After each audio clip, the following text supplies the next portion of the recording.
بسم اللہ الرحمن الرحیم. السلام علیکم. ٹوڈیز ویلاگ کے ساتھ میں ہوں علی.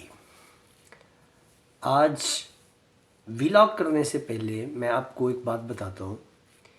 میرا پہلے ایک چینل ہوا کرتا تھا، تو اس چینل پہ میں نے جس شخصیت کے بارے میں آج میں یہ ویڈیو بنا رہا ہوں، تو اس پہ میں نے بہت زیادہ ویڈیوز بنائی اور میں نے ویڈیوز میں پیغام بھی بھیجا کہ خدا را آپ یہ غلط کر رہے ہیں، آپ کی یہ چیز غلط ہے، آپ بالکل جو حدود ہیں وہ کراس کر چکے ہیں.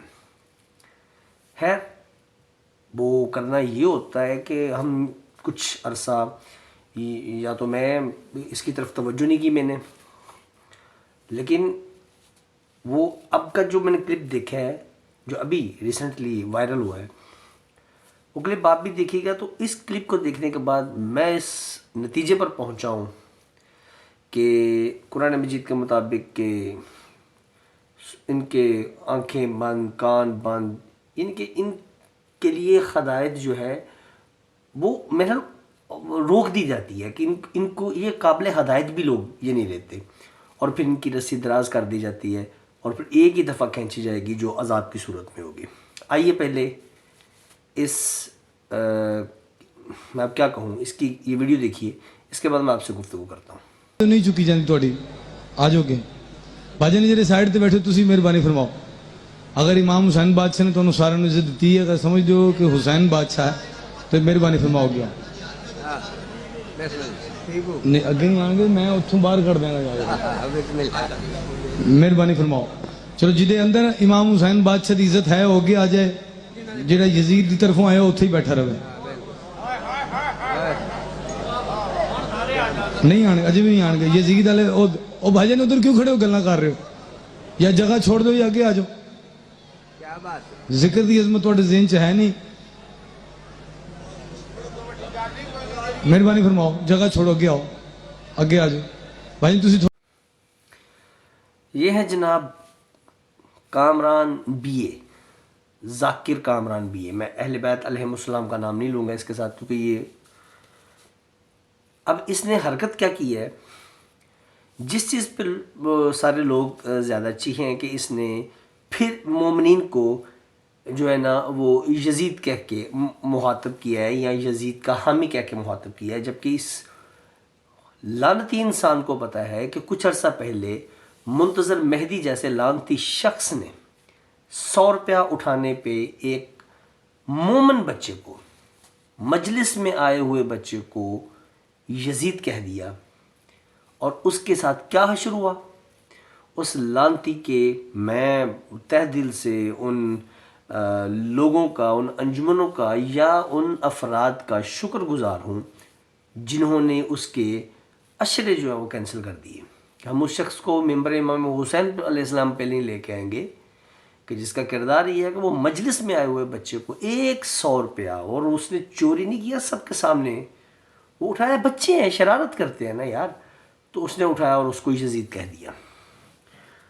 اب اس کا حشر اس کے سامنے تھا، لیکن چونکہ ان کا دادا ایک ہے، یعنی کہ جہاں سے یہ اکٹھے ان کی لائن دادا کا مطلب میں لائن کا کہہ رہا ہوں کہ مشرک ہیں یہ لوگ، اور ان میں رتی برابر دین کی تو گفتگو ہے ہی نہیں نا. اب دیکھیں مجلس عزا ہے، کچھ مومنین عادی ہوتے ہیں پیچھے بیٹھ کے مجلس سننے کے، کچھ ویسے ہی ایک انسان اپنی جہاں پہ ریلیکسیشن فیل کرتا ہے نا اس جگہ کو زیادہ ترجیح دیتا ہے. آپ مسجد میں جائیں گے نا تو آپ کو بعض اوقات عادت ہوگی کہ پیش نماز کے بالکل پیچھے بیٹھ کے نماز پڑھنا. کچھ لوگوں کی عادت ہو جاتی ہے، وہ دلی سکون محسوس کرتے ہیں. کچھ لوگ مسجد میں صف کے دائیں سائڈ پہ، کچھ بائیں سائڈ پہ، کچھ آگے جگہ ہونے کے باوجود دوسری صف پہ کھڑے ہو کر نماز پڑھنے کو پسند کرتے ہیں، سکون محسوس ہوتا ہے. تو اس میں کوئی ایسی بات نہیں ہے. اب وہ کیا کہہ رہا ہے جی کہ جو مجمع پیچھے بیٹھا ہے وہ آگے آ جائے، اور جو امام حسین علیہ السلام کے لیے آئے ہیں وہ آگے آ جائیں، اور جو یزید کے لیے آئے ہیں وہ ادھر ہی بیٹھے رہیں. اور یہ بات تو اس نے کہہ دی، لیکن اس سے بڑی بات ایک اور اس نے کہی، اس خبیث نے، کہ کہ وہ پیچھے سے شاید کوئی اور بولا تھا تو اس کو کہتا ہے نہیں نہیں نہیں نہیں نہیں، جو آگے نہیں آئے گا میں اس کو باہر، وہاں سے باہر ہی نکال دوں گا. میں کہتا ہوں تمہاری اوقات ہے کیا؟ تم ہو کون؟ انہی مومنین کی پاکٹیں کھنگال کے، ان کے جسم سے بوٹیاں نوچ کے، لاکھوں روپے ایک مجلس کے اور لاکھ کروڑوں روپے اشروں کے آپ کما کے اور آپ کو عزت جو ان مومنین نے دی. لیکن یہ وہ مومنین ہیں جو ان کی عقلوں پہ پردے پڑے ہوئے ہیں، اس فکرے کے بعد، اس حرکت کے بعد. لیکن اس کی پھر بھی کوئی اولاد ہونے کا دعویٰ کرے تو پھر سلام ہے اس کی عقل کو. کیسا انسان کہ بے غیرتی کا لیول چیک کریں کہ مجلس امام حسین علیہ السلام میں ایک شخص پیچھے بیٹھا ہوا ہے، آگے نہیں آئے گا تو وہ یزید کا حامی ہے. کوئی حد نہیں ہو گئی؟ تم ہوتے کون ہو یہ ڈیسائیڈ کرنے والے؟ نہیں آتا ایک بندہ اگلا. یہ تو وہی بات ہو گئی جو نعرہ بلند نہ مارے گا تو اس کے لیے یہ ہے، ٹھیک ہے جی، جو اس طرح نہیں کرے گا تو یہ. آپ ہوتے کون ہو یہ کہنے والے؟ مجلس امام حسین علیہ السلام میں آنے والے شخص کو اب وہ دائیں بیٹھا ہے، بائیں بیٹھا ہے، پیچھے بیٹھا ہے، آگے بیٹھا ہے.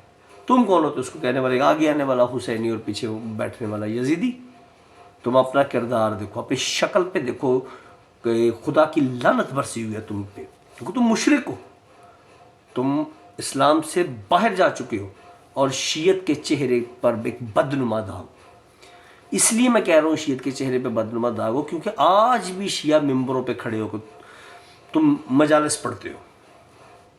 اور میں ان بانیان اور ان ترڈے والوں کو کہتا ہوں کہ لعنتوں کا رخ اپنی طرف مت کریں. یہ تو لعنتی ہے، یہ جہاں کھڑا ہوگا اللہ کی اس پہ لعنت ہی ہوگی. لیکن اس کے ساتھ ساتھ یہ لعنتوں کا رخ اپنی طرف مت کریں، کیونکہ آپ شامل ہو جائیں گے. آپ اس کو بلاتے ہیں، پڑھاتے ہیں، تو پھر لعنت کا اختر تو آپ نے بھی ٹھہرنا ہی ہے نا. خدا را بچ جائیں، یہ بہت پرانا مشرک ہے اور بہت یہ ذاکری لائن میں اب تو میں کہنے کا حق میں جانوں وہ 50% نہیں 60 سے 70% جو ہے وہ فارغ ہو چکے ہیں. دین سے ان کا تعلق نہیں، تبلیغ سے ان کا تعلق نہیں، قرآن و سنت و اہل بیت سے ان کا تعلق نہیں. سر، جتنے بھی سر ہیں، گانے کی طرزیں اور شرک، اس کے علاوہ ان کے پاس ہے کیا؟ ان کے پلے ہے کیا؟ مجھے بتا دے کوئی.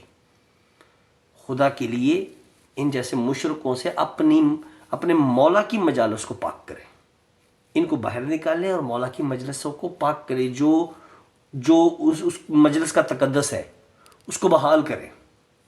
اللہ تعالیٰ کی ذات ہم جیسوں کو، ہماری آل اولاد کو، ہمارے عزیز و اقارب اور ہم صحیح توحید پرست اور محمد والے محمد علیہ السلام کے فالورز کو ان جیسوں سے بچائے اور ہمیں صحیح معنوں میں قرآن اور اہل بیت پر کے نقش قدم پر چلنے کی توفیق عطا فرمائے.